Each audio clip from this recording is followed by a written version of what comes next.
رمضان رمضان رمضان يا حبيب رمضان رمضان ليتك دوما قريب. Assalamualaikum warahmatullahi wabarakatuh.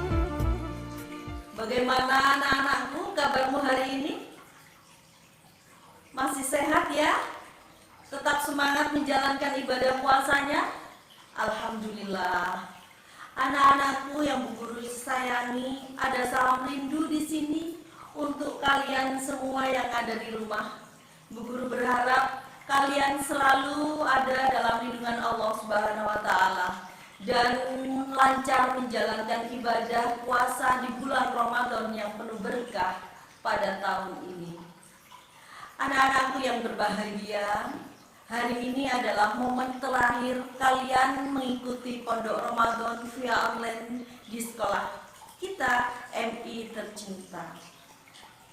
Semoga kalian tetap bisa menyerap materi mulai awal sampai akhir sehingga bisa melaksanakan dengan baik dan menjadi ilmu yang bermanfaat.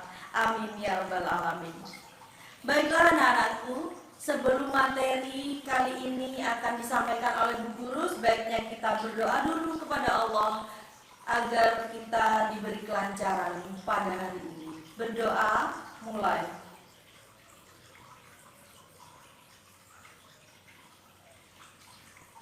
Terima kasih. Anak-anakku, materi kali ini yang akan Bu Guru sampaikan adalah tentang sunnah-sunnah di Hari Raya Idul Fitri. Sebelum menginjak materi, silakan lihat dulu cuplikannya. Assalamualaikum. Waalaikumsalam. Tunggu dulu. Kamu kan dari luar, harusnya cuci tangan atau menggunakan hand sanitizer. Oh iya, aku lupa.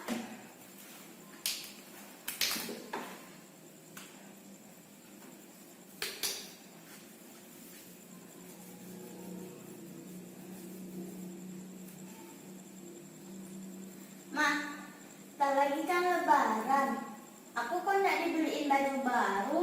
Iya, insya Allah nanti Mama belikan. Ma, Ya, emangnya kalau lebaran harus pakai baju baru? tidak harus. Banyak ajaran-ajaran dan sunnah Rasulullah yang kita laksanakan pada Hari Raya Idul Fitri. Di antaranya adalah menggunakan baju yang baru atau baju yang bagus. Ada kisah Nabi bersama anak yatim pada saat Hari Raya Idul Fitri. Kamu ingin tahu ceritanya? Mau dong. Oke, ayo kita lihat. Dah.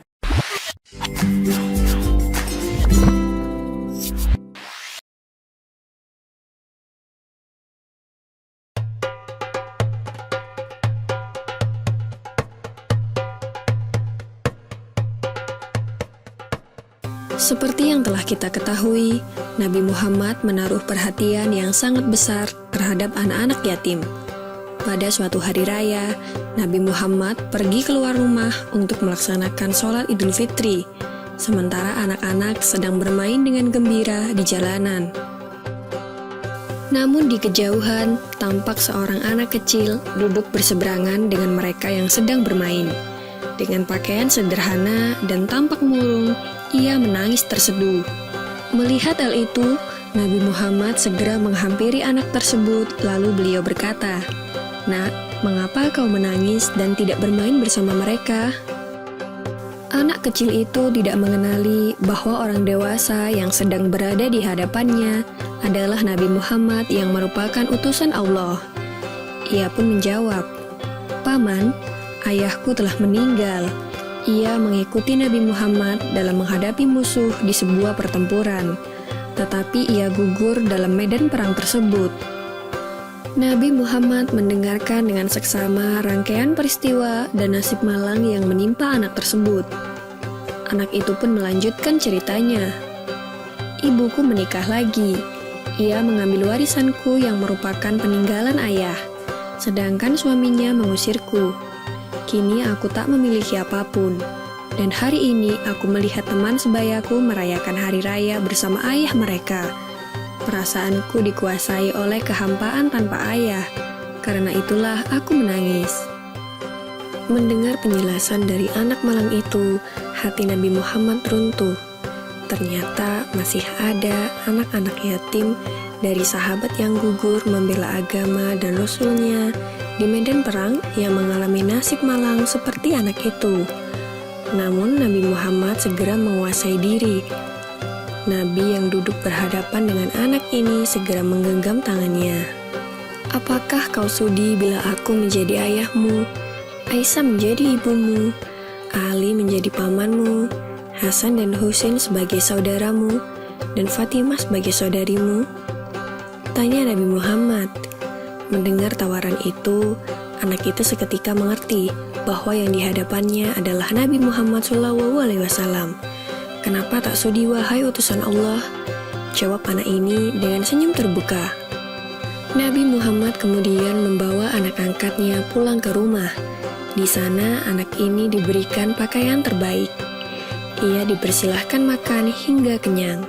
Penampilannya diperhatikan, lalu diberikan wangi-wangian. Setelah selesai, ia pun keluar dari rumah Nabi Muhammad dengan senyum dan wajah bahagia. Melihat penampilannya yang sudah berbeda, para sahabatnya yang semula sedang bermain bersama mulai bertanya, "Sebelum ini kau menangis, tapi kini kau tampak sangat gembira." Benar sahabatku, tadinya aku lapar, tetapi lihatlah, sekarang tidak lagi, aku sudah kenyang. Dulunya, aku memang tidak berpakaian bagus, tetapi kini lihatlah, sekarang aku mengenakan pakaian bagus. Dulu memang aku ini yatim, tetapi sekarang aku memiliki keluarga yang sangat perhatian. Nabi Muhammad ayahku, Aisyah ibuku, Ali pamanku, Hasan dan Husain saudaraku, dan Fatimah saudariku. Bagaimana aku tidak bahagia? Mendengar cerita sahabatnya, mereka tampak menginginkan nasib serupa. Sampai salah satu dari mereka berkata, "Coba saja ayah kita juga gugur pada peperangan itu, sehingga kita juga diangkat sebagai anak oleh Nabi Muhammad." Lalu waktu terus berjalan, usia semakin bertambah. Kebahagiaan anak ini pun lenyap ketika selang beberapa tahun setelah itu, Nabi Muhammad meninggal dunia. Meratapi kepergian ayah angkatnya yang paling mulia, ia keluar rumah dan bersedih. Sungguh menyedihkan, kini aku kembali terasing. Aku bukan siapa-siapa lagi. Aku kini menjadi yatim yang kesepian, katanya sambil menangis sedih. Sayyidina Abu Bakar As-Siddiq yang menyaksikan anak ini segera memeluknya. Sayyidina Abu Bakar kemudian mengambil alih pengasuhannya. Wallahu alam. Semoga kisah ini dapat mempertebal iman kita dan semakin percaya terhadap kebesaran dan kuasa Allah Subhanahu wa Ta'ala. Amin ya Rabbal Alamin.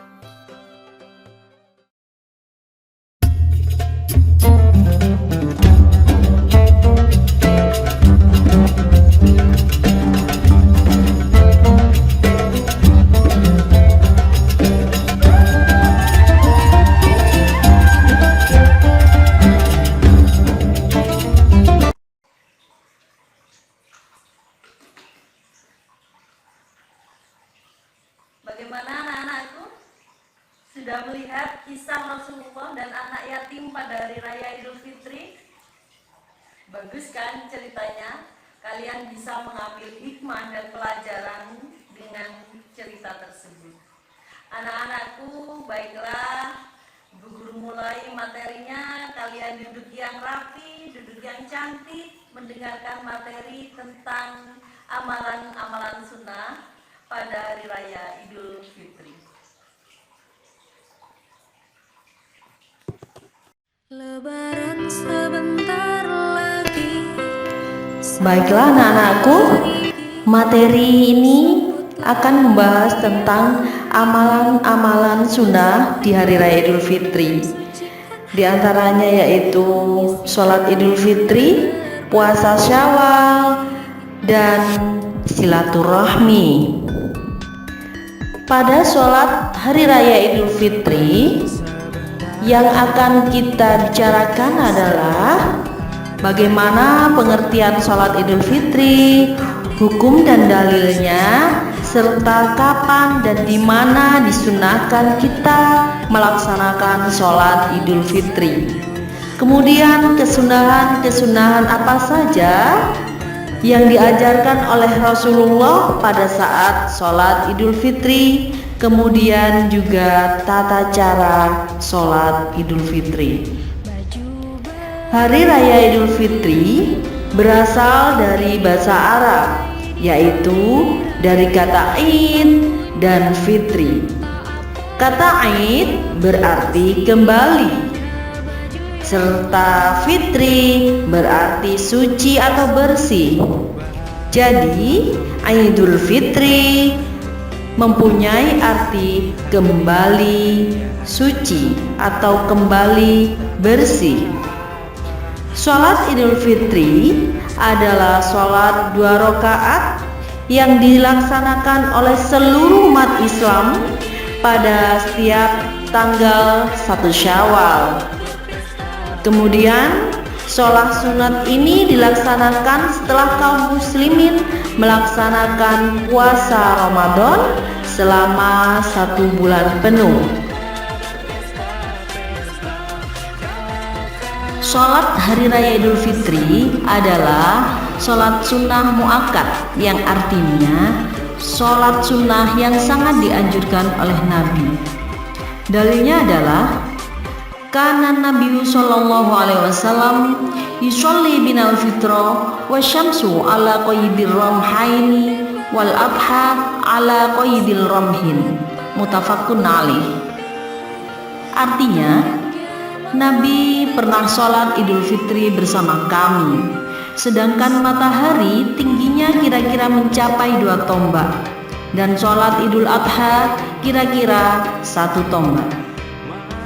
Anak-anakku, kapan sholat Idul Fitri itu kita laksanakan? Sholat Idul Fitri dilaksanakan setelah matahari terbit setinggi 2 tombak atau kurang lebih 1 jam setelah terbitnya. Kemudian di mana kita melakukan sholat Idul Fitri? Yang paling utama tempat untuk melaksanakan sholat Idul Fitri adalah di mana tempat itu bisa menampung banyak jamaah.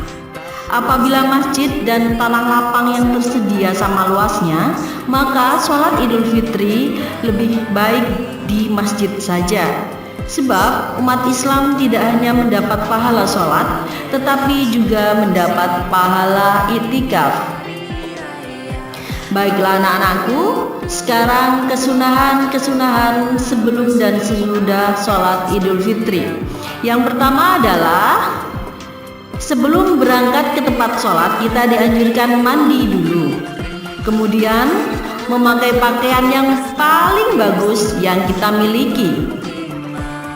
Makan dan minum terlebih dahulu sebelum berangkat menjalankan sholat Id, dan melewati jalan berbeda ketika kita berangkat dan pulang dari sholat Id.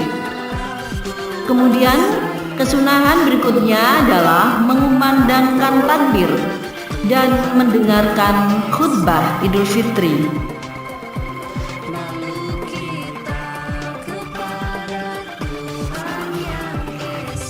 Anak-anakku, kita belajar bersama tentang cara niat dan sholat Idul Fitri. Niat sholat harus sengaja di dalam hati dan boleh dilafadzkan. Ayo kita baca bersama. Usolli rakaataini sunnatal Idul Fitri ma'muman lillahi ta'ala. Saya sholat 2 rakaat untuk Idul Fitri makmuman karena Allah Ta'ala. Sholat Idul Fitri dimulai tanpa azan dan iqamah karena tidak disunahkan tetapi hanya menyeru as-sholatu jami'ah.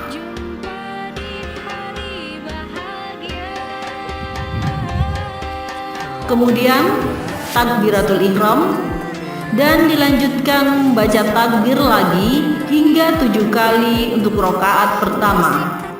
Dan disunahkan setiap habis takbir membaca tasbih Subhanallah walhamdulillah wala ilaha illallah wallahu akbar wala haula wala quwata illa billahil aliyil azim. Ingat sekali lagi, di antara takbir yang kalian baca adalah kalimat Subhanallah walhamdulillah wala ilaha illallah wallahu akbar wala haula wala quwata illa billahil aliyil azim. Kemudian dilanjutkan membaca surat Al-Fatihah dan membaca surat Al-Ghasyiyah.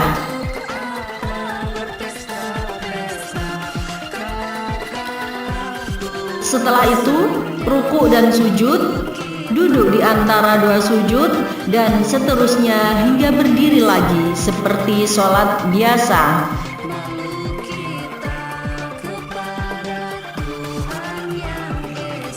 Dalam posisi berdiri di rakaat kedua, membaca takbir lagi sebanyak 5 kali sambil mengangkat tangan.